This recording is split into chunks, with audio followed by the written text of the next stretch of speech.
Hi everyone. I want to talk about 4 ways that you can boost your views and your engagement on live video. So there's 4 different ways that you'll want to boost your engagement. And one of the ways is to keep your lives under 10 minutes if possible. The shorter the better. And something that I have found until you have some kind of a following, because sometimes I'll do videos that are a little bit longer, they just go longer, but they're still highly engaged, but that's because I've been doing live streams for quite a while.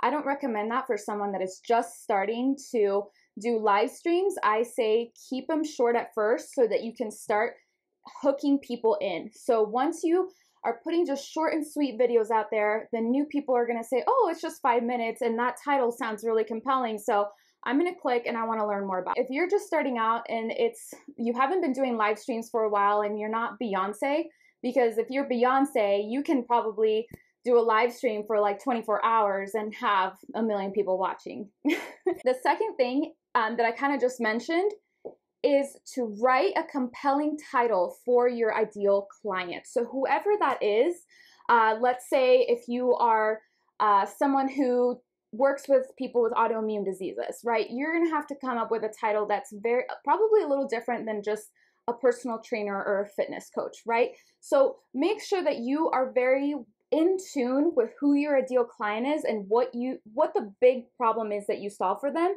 And all of your titles should be based around that. I mean, obviously you're going to cover different topics, but everything should come down to that big problem or those big issues that they have that they can't get over and that you can help them with. So make sure that your titles are super juicy and like they see it and they're like, I have to know what this is. Like maybe she can help me. Maybe there's something in there that I can learn from this. So make your titles really just irresistible, right? Third thing is, as you're doing your live stream, ask questions or give people some small call to actions. I actually just barely did that. So I just had you I asked you to either put in a comment or throw me some likes or some hearts. So get people to do something while they're on your live stream. So instead of just kind of idly watching, get them to do something. So get them moving, whether it's just tapping on the little hearts or on the likes, or if it's commenting or anything like that. Get people involved and ask them things that are just easy. They're no-brainers. They don't have to think too hard about it. It's like, what do you do? Or where are you from? Just really simple things like that are really effective in getting people engaged. And also, like I said, actually, I didn't mention this in this video, but probably 70 to 90% of the people who will watch your video are actually on the replay. So even if you're not getting a ton of comments while you're live, you're gonna get a lot more of them on the replay, especially if you're talking to the replay viewers. And this is kind of just a bonus tip. Talk to the replay viewers throughout your live stream, not just the people live, because most of the people that are watching will be your replay viewer. The fourth tip that I have for you is notify, and I kind of mentioned this at the beginning, but if you probably weren't on at that very beginning when I said this, but notify people when you're going to do your live streams before you do them. So a lot of times we want to, I've seen people just kind of be spontaneous and just getting on live, and I have totally done that, and I still do sometimes, but most of my live streams I plan out at least a few hours. If sometimes maybe just an hour ahead of time, sometimes it's just that, but I always try to do them in advance, and then I let people know. So, and today I actually even let people on my personal profile know. I normally let the people in my group know, or if I'm doing it on my business page, I'll let them know. But and today I actually created an image images are always more impactful on Facebook. So put an image to it, say a graphic, hey, I'm doing a Facebook Live. Okay, so just make sure that you are letting people know, because if you're just out of the blue popping up, that's fine. I mean, it works sometimes, but like I said, unless you're Beyonce, people may not be tuning in. And here's the thing, Facebook is there's so many different things going on Facebook, right? We have live streams, we have pictures, we have videos, we have memes, we have the do you say GIFs or GIFs? I don't even know how to call them. Anyway, so there's so much going on. And then there's Susie over there getting a divorce. And then there's Mary over here who is sharing her breakfast with us. You know what I'm saying? There's so much going on Facebook. You get what I'm saying? Like, you go on Facebook and you start scrolling and you just kind of mindlessly scrolling. So when you see a Facebook Live, if there's I'll tell you from my personal experience, and please tell me if this is you. If you see a Facebook Live that has no title, tell me how long you stay, if you even click on it, if you even go into it. How long do you actually stay on that video? I'm curious to know what other people are like in this sense. So that's one thing. So we talked about titles. That was, I think, the second tip that I gave you. So first thing was to keep it under 10 minutes. If you're new, even under 5 minutes, even better. Just shoot out content that is like really just powerful and juicy for people, and just put your best foot forward, okay? And then the second one was write a compelling title that is very centered around the needs of your ideal clients and what they really want. Try to maybe create some emotion. Try some tips on creating a good title real quick. Take notes on this, because this is money, you guys. Like what I'm telling you right now, this makes a huge difference. And I've been doing live streams for quite a while, and I've seriously learned from my own mistakes and just watching. I'm very observant. I watch other people. I look at the Facebook Lives that get a lot of engagement and the ones that don't.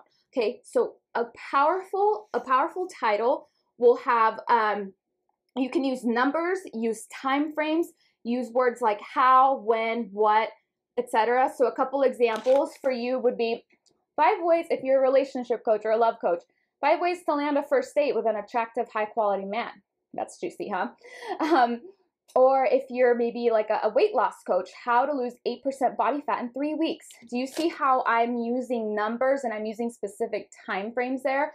So those things are really powerful, because if you're kind of vague and you're just saying how to, I don't know, what's a vague something, how to lose weight, people are gonna think, I don't know, like it's gonna be a little iffy, right? You're gonna be like, I'm not sure about that. But if it's like, how to lose 8% body fat in 3 weeks, you're like, wait a second, I gotta see what's going on here, right? So that's what I'm saying. Just make it so like compelling, and put yourself in the shoes of your ideal client. Many times, if you're a coach or you're a consultant or you provide a service, many times you've already been in the shoes of your ideal client. So you can kind of take yourself back to that point and think, oh, this is what that felt like, right? So that's one tip for you. So those are the 4 ways that you can boost your engagement and reach on live stream. I have some bonus tips for you if you're up for them. I know that Facebook Live can be nerve-wracking. I get it, okay? I've been there. Sometimes it still brings up some fears in me, so it's not, I totally get it. It's nerve-wracking for probably 95% of the population, okay? There's that 5% that are just like freakishly confident and just love these kinds of things, right? But for the vast majority of us, live streaming, public speaking is scarier than literally dying. Like there's studies done around this. One tip for you though, if you are just starting out with live streams and you're putting yourself out there, don't spend the first 5 minutes of your live stream going on and on about how nervous you are and how, oh my gosh, like you're so afraid of messing up, and like, oh my gosh, like what if my, like, well, just don't. Okay, people, honestly, that's gonna make people tune you out. And some people will be like, oh, like, you'll get like those pity comments, right? Like I've seen this happen where people get on their live and they're like, oh, I'm so nervous, I'm freaking out, this is my first Facebook Live. And you'll get like the pity comments that are like, oh, it's okay, you're doing great, blah, blah, blah. But are people gonna really see you as an expert that way? I don't know about you, personally, if someone is getting up there, like, talking about how freaked out they are and they're frantic and they're all over the place, to me, that's a little bit like, okay, she is obviously it screams newbie, right? So you can position yourself as an expert, even as a newbie, without all the franticness and all that stuff. Like, take care of that before you actually go do it in your live. Once you're on your live, like that time's passed, okay? The time for freaking out is past. You're live.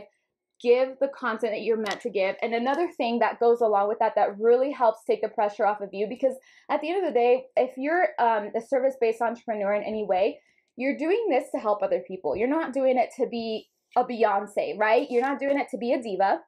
You're doing it to help other people. So come from a place of service. Put yourself in that place of service of, I know I'm meant to help certain people. I have certain skill sets that will help solve a lot of problems for people. So let me come from that place of service and take yourself out of it. Like, it's not about you. It really isn't. And so once you understand that what you're doing is going to help other people, that I know that for me, that has helped me to do those things that are really scary, like doing live streams or public speaking or whatever it is. Okay.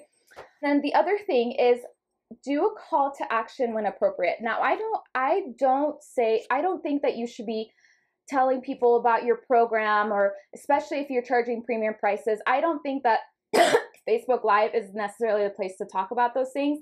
Save that for your discovery calls.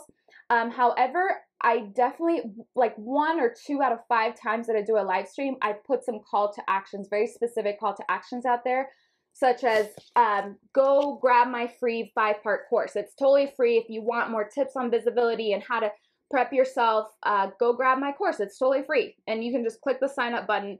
By the way, you can do that if you want. If you're listening and you haven't grabbed it already, it's just, you just go to the sign up button right at the very top. Okay. Or another thing I normally ask people to do is, and I share this, I asked this at the beginning, but I ask people to share. If this was of value, if you found value in these tips that I'm sharing with you, please share it with, don't just keep all the goods to yourself, right? Like, share what I'm sharing with you, and let other people also be able to do live streams in a better way. Another thing that you could also do on live streams that's really effective is you can actually offer some free, like 20 to 30 minute sessions where you are really just offering value to people. And then at the end, you can say, hey, do you want to know more about what I do? And honestly, when you've offered so much value to people, you've done a live for them, you've gotten on a call with them, you're giving them so much value, I've never had anyone say no. This is another bonus tip that I forgot to tell you. Come back and engage with the comments. Okay, if people dropped comments, come back and engage with them. You know what happens when you start commenting on Facebook? It starts showing up on people's feeds again. Okay, so once you're putting, you go back and you comment, and maybe you've noticed that, like when you're scrolling through your feed, you'll see so-and-so commented on so-and-so's post. That post maybe was posted 5 days ago, but because you commented on it, it brought it back up to the feed. And the same goes in groups. Whatever comment is getting engagement gets put to the top. So come back and give people, or just answer people, or talk to people in the comments as well. I'm just going to do a quick recap. 1, if you've never really done live streams the whole time, keep your live stream shorter so that the replay viewers are more prone to watch the whole thing. Okay. That worked really well. I actually just coached someone on this. She was like, I'm doing these live videos. They were like 30 minutes long, and she was not getting like any engagement on them. I told her, why don't you shorten it? Do it under 10 minutes, and boom, engagement went up right away. It was amazing. Okay. Write a compelling title. So use numbers, use time frames, make it super juicy for your ideal client. 3, ask questions and ask people to engage with you throughout your live stream, including the replay viewers. So drop comments, give me some likes, give me some hearts. And 4, notify people of your live streams before you actually do them. And the longer, I'm not saying like do it a week in advance, but like even if you do it like a day or 2 days before you actually do your live stream, that's going to be really effective if you're reminding people, hey, I'm going to do this live. It's going to be really juicy. And that's kind of how you would promote even a webinar, right? You promoting a webinar, you're usually doing it weeks in advance sometimes, right?